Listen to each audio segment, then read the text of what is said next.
Vamos falar aqui, ou colocar para o nosso ouvinte ouvir, uma fala do presidente Lula que já era esperada hoje também, né? Porque ontem o Copom, o Conselho de Política Monetária do Banco Central, decidiu manter a taxa básica de juros da economia em 13,75%. É o mais alto patamar que a gente tem dos últimos anos, desde 2016, e a gente está tendo uma sequência de manutenções dessa taxa. Não está subindo, mas também não está caindo. O mercado já vinha apontando para essa possibilidade mesmo, né? De que a taxa seria mantida mais uma vez. Foi a super quarta, né? Os Estados Unidos aumentaram a taxa de juros por lá, o que passa um indicativo ruim para a economia mundial. O Banco Central manteve a taxa da economia brasileira num patamar alto também. E por que eu falo que era esperado que o presidente falasse sobre isso? Porque ele vem falando direto, vem fazendo muitas críticas ao Banco Central. Em alguns momentos, a figura do presidente do Banco Central mesmo, Roberto Campos Neto, e foi o que aconteceu hoje de novo. Lula participou de uma sessão plenária para a reinauguração e posse do famoso Conselhão, o Conselho de Desenvolvimento Econômico Social Sustentável, que já existiu no primeiro mandato dele, foi extinto por Jair Bolsonaro e volta agora, que é um conselho com participação de várias entidades e personalidades, figuras públicas, para a formulação de políticas para o desenvolvimento econômico, social e sustentável do Brasil. Mas o que acabou se destacando mesmo foi a fala de Lula sobre o presidente do Banco Central, que ironizou a decisão do banco em relação à taxa de juros do país. Vamos ouvir. O povo mais pobre, ele sofre as consequências dos juros, mas ele não reclama porque para ele o que interessa é se a prestação do bem que ele vai comprar cabe no bolso dele. Eu não estou dizendo isso, Roberto Campos, porque concordo com você, não. Todo mundo aqui sabe que esse conselho pode até discutir taxa de juros se quiser. É engraçado, é muito engraçado o que se pensa nesse país. Todo mundo aqui pode falar de tudo, só não pode falar de juros. Todo mundo tem que ter cuidado. Como se um homem sozinho pudesse saber mais do que a cabeça de 215 milhões de pessoas. O governo federal tem feito uma pressão danada no Banco Central pela redução da taxa básica de juros.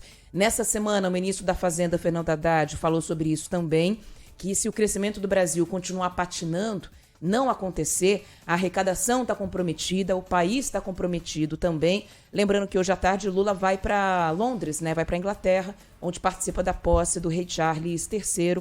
E, enfim, mas antes de viajar, aproveitou para dar uma última cutucada no Banco Central. Bom, eu fiquei feliz em saber que o Banco Central resolveu manter a taxa de juros elevada. Feliz porque a gente vê que não tem interferência do governo.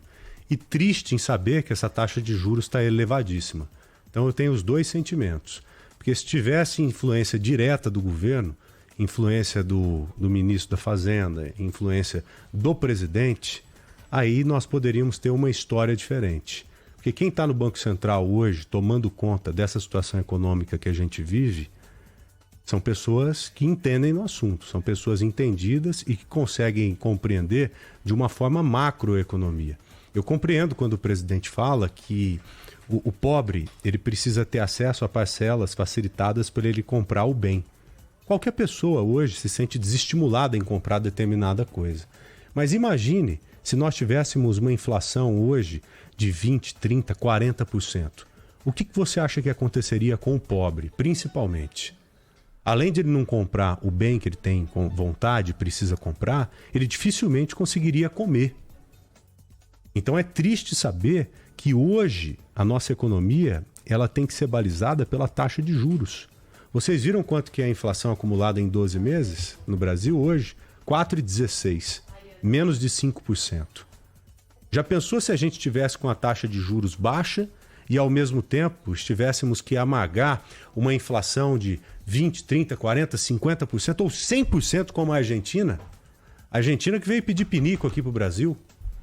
O presidente que esteve ontem, o presidente da Argentina que esteve ontem com o presidente do Brasil, anteontem, reunidos, tentando criar alguma alternativa para que o Brasil empreste dinheiro para eles. Vai ter contrapartida, é claro, para incentivar a exportação de produto brasileiro para lá, vai ter uma garantia de recebimento, mas ninguém quer viver isso. Então eu fico triste em saber que a taxa de juros está elevada e feliz em saber que o governo não tem tido uma interferência direta dentro do Banco Central. Aninha. Vamos ouvir um trechinho da fala também da ministra do Planejamento e Orçamento, a Simone Tebet, está falando agora, nesse primeiro encontro do Conselhão do Governo Federal. O que as senhoras e os senhores vão fazer a partir de agora é nos auxiliar. Serei hoje muito mais ouvinte do que falante, porque nós estaremos, a partir de agora, implantando o planejamento participativo.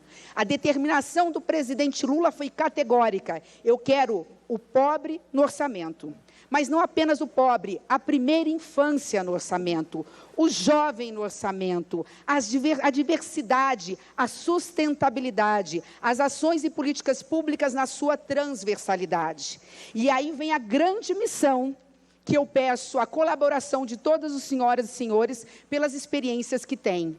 Nos deem suporte através da fala para que nós possamos conciliar algo que não é separado nem estanque, que é conciliar a responsabilidade fiscal com o compromisso social.